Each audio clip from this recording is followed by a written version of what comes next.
What is up, guys? John the Retro Bro. Do you even Retro Bro? Back again with another video, and I'm actually going to do something a little bit different today, guys.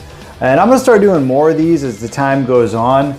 I've got a Facebook page. If you happen to ever look in the comment section, or not comment section, but the description of my videos, you'll see a Join the RetroBroForce Facebook page. Well, that's just a Facebook page I have. You can go on there. We try and keep it topical. We try and discuss games. Other content creators like to share their stuff. Overall, an awesome place to just get down and talk about some retro and modern gaming. So a lot of topics come up on the page. So I figured, you know what? These are some really good topics. I would love to make some of these into actual videos because we have some good conversation. So anyways, the first video, guys, I'm going to talk about today is games we revisited as adults that we didn't get to play as a kid. So these are games we never played as a kid for whatever reason, and we've either beaten or visited for the first time as adults. So let's dive in, let's check it out.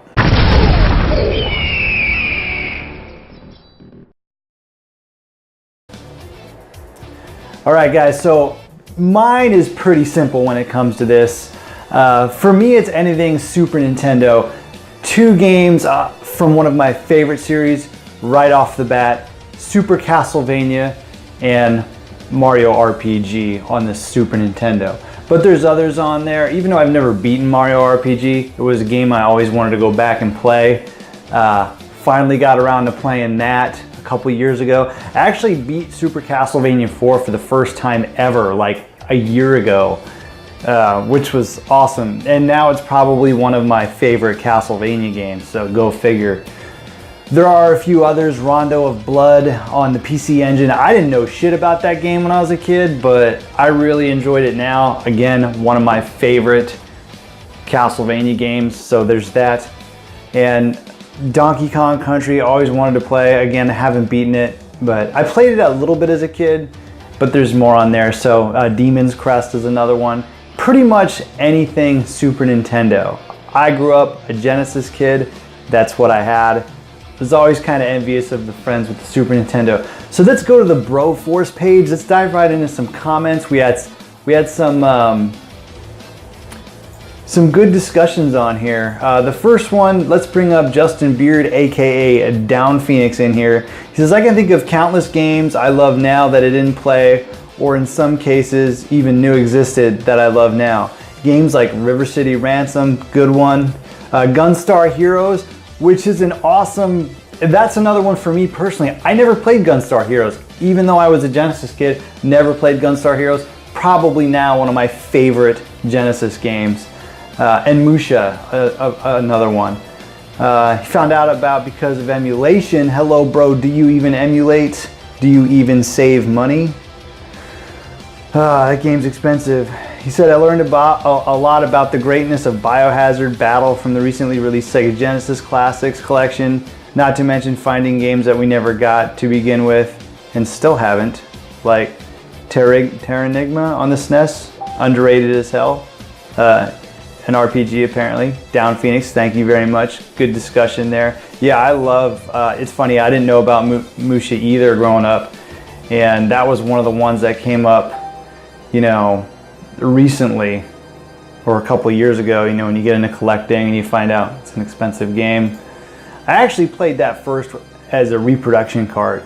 That was before I really got big into emulating. Jared Kinter drops in. I would have to say Terranigma. I don't know if I'm saying it right, guys. Terranigma. There's too much going on in that word. Someone will correct me down below, I'm sure of it. Sonic Blast Man, never played that. Man, I'm trying to think if I've played that. The name sounds really familiar. I wonder if that's the one on Sega CD. Bahamut's Lagoon and Tales of Fantasia is another one. Tales of Fantasia, I've never played. I've never played that one. Curtis Snyder says, I still have never even been able to play Stanley Cup for SNES. Not too many people get crazy about sports games, but I guess. And let's see what else you got. I missed the game. Bring it to the Pi. You can put it on your Pi, just download it. There's plenty of tutorials online. And then Curtis Schneider says, but as far as games I didn't play, then now, he never played Sega Aladdin, which is the best Aladdin port, bro. Do you even... Aladdin. How do you not play that? Get that game, dude. It's on your Pi. Play it. It's an amazing game. Play that shit. Chris Aubin, aka BioPhoenix, pretty much most Sega Saturn games, but as for a popular game on a system that I own, believe it or not, I never played Super Metroid until 2013, bro. I have a weird relationship with Super Metroid. So again, as you know, I never played Super Nintendo much growing up, so I didn't have it, so which means I never played Super Metroid. My first game that I ever played that had even the Metroidvania or Metroid type of style was Symphony of the Night. And there's been so many games from Super Metroid to now. I think the only thing that makes that game like really worth playing anymore is just nostalgia factor, because I tried to go back and play it, and even though it was the first game to really kind of, you know, make that type of level design huge, I wasn't really into it. And I think that has to do with because I've played so many Metroidvania style games that it just kind of, you know, not got old, but it lost its lure a little bit. So when it was new, it was huge, it was different, and I think that had a lot to do with it. So definitely a good one. I put on there, yeah, Saturn for sure. I actually had a Sega Saturn like a year or two after it was released.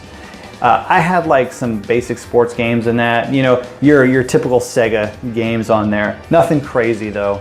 So there's, you know, that. But I would like to go back and get Panzer Dragoon. Not so much Saga. I'm actually more intrigued by the on-rail shooter one, which holds up today pretty well. And there's a few others I've been able to play via emulation. Bug 2 was a huge Saturn favorite of mine. I actually have that game.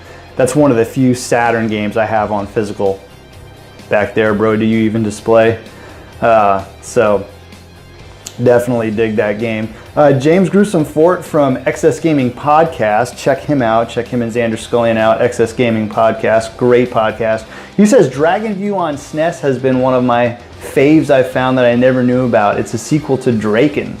Draken? It's way better than Draken. Keeps some 3D world movement elements, but everything else is 2D. Super fun. Uninvited on NES, was in the Shadowgate Deja Vu type of games. I somewhat missed it as a kid. I wish I had both of those back then. I'll have to check it out, is pretty much what I said. I've never played any of those games. It sounds really interesting. So thanks for that, Mr. James Gruesome. I will have to check that out. Dragon View. I will put it on the Pi because it's on SNES. Definitely want to check that out. And I'll throw up some gameplay footage as we go over this if you haven't seen it already. Jermaine Lacey. For me, Maximum Carnage on SNES. I played it on Sega but not on SNES till 3 years ago. I played like it just came out the day. Beat it too. Love that game. I had that game on Genesis as well, and it was actually one of my favorite Sega games, and I've recently played it on the SNES. Now the thing I like about it on the SNES is I personally think it controls better with the button mapping on the SNES. However, the soundtrack, you cannot beat that clingy metal guitar that they use, because they use like a lot of guitar music in that game, and that just overall that sounds better on the Genesis. So I really like that game. For me, it's either or. You know, I like them both. I think they're both great ports. However, there's just something about that soundtrack, but it plays really, really well on the SNES hardware. So I think it plays a little bit better. And honestly, if I had to pick, I would probably go gameplay over sound any day of the week. But yeah, guys, that is it for games we enjoyed as adults that we never did as kids. If you want to contribute, guys, I will leave a link to the RetroBroForce down below. Join in. We talk about games. Guys will share their videos. Guys and gals share their videos on there. Good discussion. Going to do this more often, and going forward, I'm actually going to be doing prizes for top contributors every month, and these prizes are going to range from small tech SD cards maybe even a Raspberry Pi some months. So it just depends on how things are working out that month. But guys, thank you again to contribute on the topic of games we enjoyed as adults, but not as kids, or didn't get to play. Thanks for the feedback, guys. Until next time, we'll see you on the next video. RetroBro out. Do you even? Later.